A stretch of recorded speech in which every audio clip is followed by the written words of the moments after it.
Սիվիլետի շարունակում է աշխատանքը ուղիղ եթերով, այս պահին տաղավարում հյուրընկալել եմ Արթուր Պապյանին, տեղեկատվական անվտանգության հարցերով փորձագետ, ողջույն Արթուր։ Ողջույն։ Արթուր, այս ընթացքում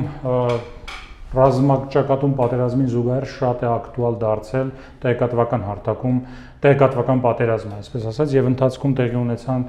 դեպքեր շատ հաճախ, որ պետական գերատեսչություններին պատկանող կայքեր անհասանելի դարձան, լրատվամիջոցներին պատկանող կայքեր անհասանելի դարձան։ Դրանք ադրբեջանական հարձակումների հետևանքներ էին։ Ոչ բոլոր դեպքերում պիտի հասկանանք, որ գործ ունենք երկու փաստի հետ։ Մի կողմից հարձակումներ,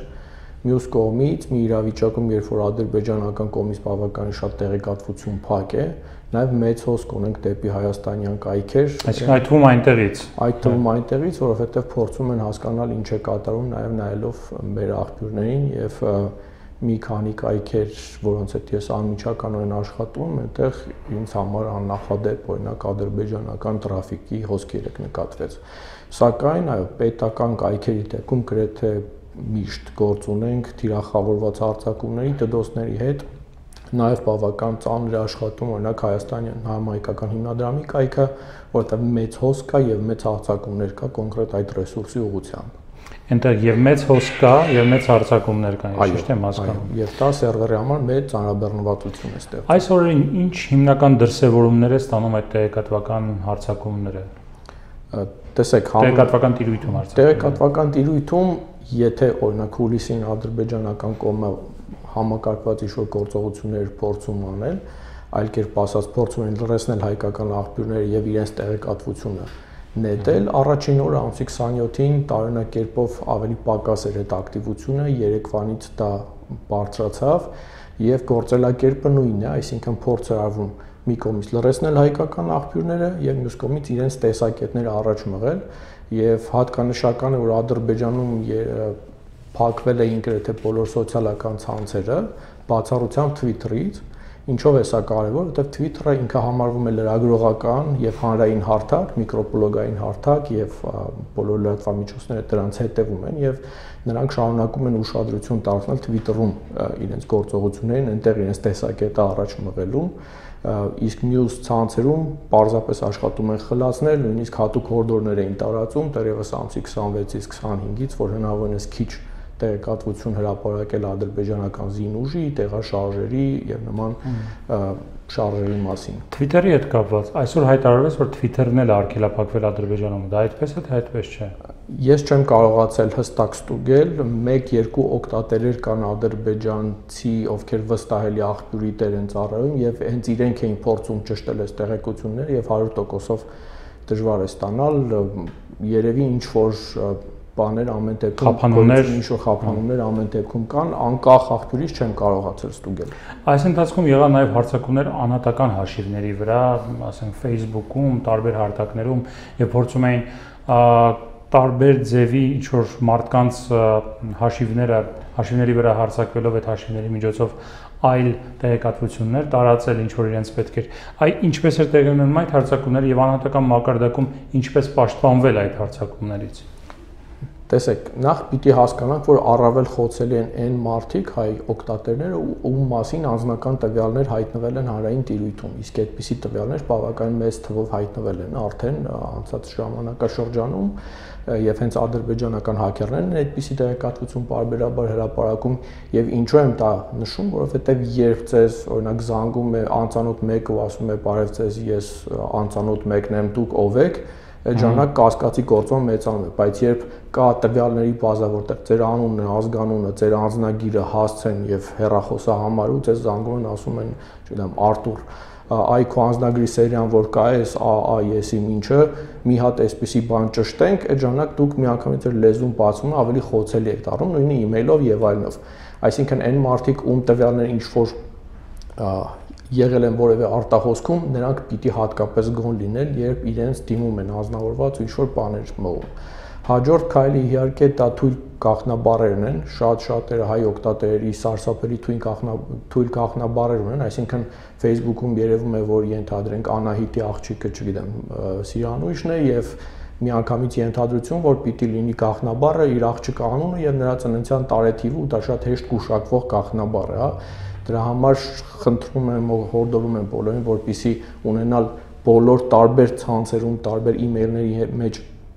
տարբեր գաղտնաբառեր եւ դրանք լինեն քիչ կապվելի, այսինքն բաց աղբյուրներից հասանելի չլինեն։ Եվ իհարկե, եթե ձեզ գալիս է նամակ, email, Viber-ով, WhatsApp-ով ինչ-որ հաղորդագրություն, որտեղ ձեզ հորդորում են ինչ-որ մի բան անել, սեղմել էլ ինչ-որ հղում, տարածել, չգիտեմ, ձայնագրվել, ուղարկել, ստորագրել, նկարել, միշտ կասկածանքով վերաբերվեք նման բաներին, որովհետև եթե դա օրինակ պետական կամ վստահելի աղբյուրներ լինեին, նրանք կօգտագործեին համապատասխան, հա, պետական կոմունիկացիոն հաղորդակցության կանալներ, այլ ոչ թե կդիմեին օրինակ WhatsApp-ով զանգերի օգնությանը,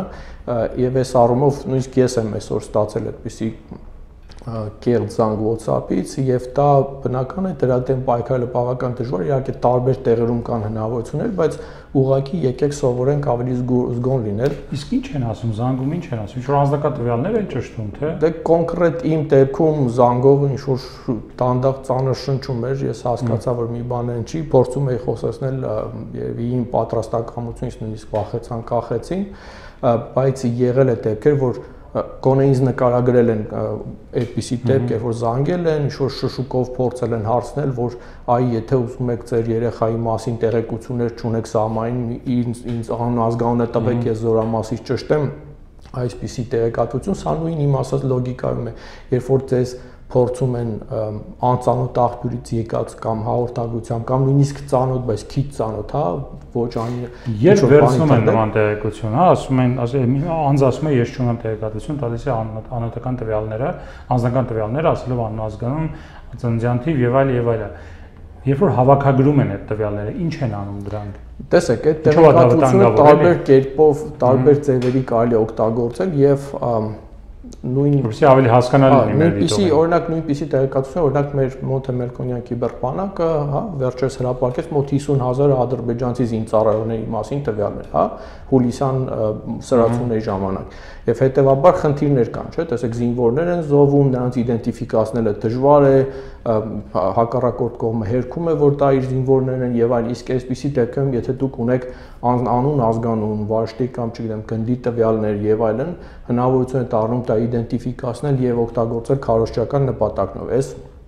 տարբերակ 1, տարբերակ 2, եթե ունեք 1, 2, 3 այդպիսի տվյալ, կարելի արդեն դա շահագործելով մյուս զինծառայողների հարազատների հետ շփվել, խուճապ տարածել, կեղծ տեղեկատվություն օգտագործել կամ պարզապես հրապարակել, հա, ինչպես որ այսօր արվում է, հա, ադրբեջանական կողմից այսօր մի քանի անգամ տեսանք, հրապարակում են, որ գրոհել են, զոհվել է, չգիտեմ, սպա, այսինչյան է եւ այլն։ Այս տվյալները իրենց որտեղից բարձում է, որ հետո դա ապատեղեկատվություն է կամ ստույգ տեղեկատվություն չէ, բայց այն որ հստակ անուններ են ուղղակի հրապարակվում, ինչ որ մարդիկ նրանց ճանաչում են, ասում են, հա, վայ, ես այս մարդուն գիտեմ, սկսում են այդ մասին, չգիտեմ, աժոտաժա սկսում, տխուր սմայլիկ եւ այլն, դա արդեն բնականաբար հանգեցնում է բավական լուրջ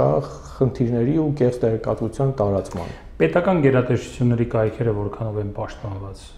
տեղեկատվական տիրույթում։ Դրանք բավականին պաշտպանված են։ Եկեք հասկանանք, հա, աշխարհի ամենահզոր ընկերությունները Microsoft-ը, Apple-ը, հա,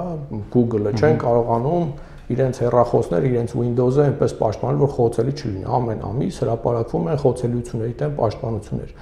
Այսինքն բավական լավ մակարդակի վրա է պաշտպանությունը, բայց դա չի նշանակում, որ դրանք անխոցելի են։ Ցանկացած ծրագրային ապահովում խոցելի եւ այստեղ խնդիրը այն է, թե ինչքանով է արագ դա վերականգնվում եւ արդյոք կան մասնագետներ, պատասխանատուներ, ովքեր դրանով զբաղվում են։ Այս անգամ, ինչպես տեսնում ենք, բավական արագ է ամեն ինչ վերականգնվում եւ դա հուսադրող է։ Եվ վերջինը տեղեկատվական տիրույթում ունենք մի հետաքրքիր իրավիճակ, երբ հուլիսյան մարտերի ժամանակ կարծես թե երկու կողմի տեղեկատվական տիրույթներն էլ գրեթե բաց էին, այ տեղեկատվական պատերազմ էր ընթանում, ամեն մեկը փորձում էր իր տեսակետները առաջ տանել տեղեկատվական հարթակում, բայց հիմա մենք ունենք լրիվ հակառակ իրավիճակը, հայելային իրավիճակ ունենք կարելի ասել, Ադրբեջանում ամբողջությամբ գրեթե բակել են սոցցանցերը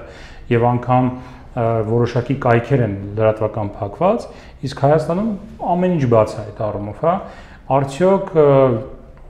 ճիշտ է սա, ես չգիտեմ, ճիշտ հարց եմ տալիս թե չէ, հա, ուրեմն տեղեկատվական պատերազմի տեսանկյունից արդյոք սա ճիշտ է։ Տեսեք, մի կողմից ինչու է նման իրավիճակ։ իրավիճակը ադրբեջանական կողմի մասին կարող միայն ենթադրություններով խոսել, ակնհայտ է, որ նրանք թաքցնելու բան ունեն, եթե այդպիսի վարքագիծ են դրսևորում, եթե միայն թուրք լրատվամիջոցներն են հարձակումներից 20-40 րոպե հետո ուղիղ եթեր մտնում եւ այլն, դա նշանակում է, որ դա կոորդինացված փաստ է եւ Թուրքիայի հետ է կապված, թուրք այդ շրջանառվող տեղեկությունը թուրք վարձկանների հետ է կապված, Թուրքիայի ուղարկած, որոնց մասին նույնիսկ շատ վստահելի լրատվամիջոցներ են գրում, Reuters-ը, Guardian-ը, հավանաբար դա դրա հետ պիտի կապված լինի եւ երկրորդ գուցե տեսակետը, որ նաեւ ադրբեջանցի օգտատերերն են հիմա Twitter-ում շրջանառում, որ երևի երկիրը պետություն պատրաստվում է երկարաժամկետ մարտերի, դրա հետ կապված ուզում է այնպես անել, որ այս առաջին գրողների հետ կապված կորուստները այդ թվերը հասանելի չլինեն, որպեսզի հասարակության մոտ, չգիտեմ, շրջանառեն իրենց տեսակետը, վախի զգացողություն եւ այլն չառաջանա։ Կտեսնենք ինչպես է։ Ամեն դեպքում միջազգային հանրության տեսակետից, որին այս օրերին Հայաստանի ղեկավարներն են դիմում, Twitter-ում նույն հայ օգտատերերն են դիմում, այդ տեսակետից շատ ավելի լավ է շահեկան իրավիճակ է, երբ մենք բացում ենք սահմանները, լրագրողներին հրավիրում ենք լուսաբանելու, մինչդեռ թուրքական կողմը, ադրբեջանական կողմը փակել է սահմանները, ոչ մեկին չի թողնում, ակրեդիտացիա չի տրամադրում բացառությամբ թուրք լրագրողների եւ դա արդեն միջազգային լրագրողները, ովքեր սկսել են գալ Հայաստան, նրանք արդեն արդեն հոս կա Twitter-ում գրում են, ասում են, որ այ հիմա տեսեք, դուք մեզ չեք թույլ տալիս գալ այդ կողմ, ադրբեջանական կողմ, բնական է մենք գնալու ենք Հայաստան ու տեսնենք հայկական տեսակետը ներկայացնենք եւ թեև որոշակի սկեպսիս կա թե միջազգային հանրությունը ինչքանով է օգտակար, ամեն դեպքում այդ լրագրողների ներկայությունը, նրանց հետ աշխատանքը, փաստագրական աշխատանքի տեսքից շատ կարևոր ազդեցություն ունի, մանավանդ երբ մենք տեսնում ենք, որ այդ կողմից քաղաքացիական մեր թիրախներին են հարվածում եւ դա չի կարող միջազգային հանրության համար շատ վատ ազդակ չլինել։ Շնորհակալ եմ Արթուր։ Խնդրեմ։ Ես զրուցեցի Արթուր Պապյանի հետ։ Սիգնետ շարունակում է հետևել իրադարձություններին թե Արցախ-ադրբեջանական սահմանի եւ թե տեղեկատվական տիրույթում։ Մնացեք մեզ հետ։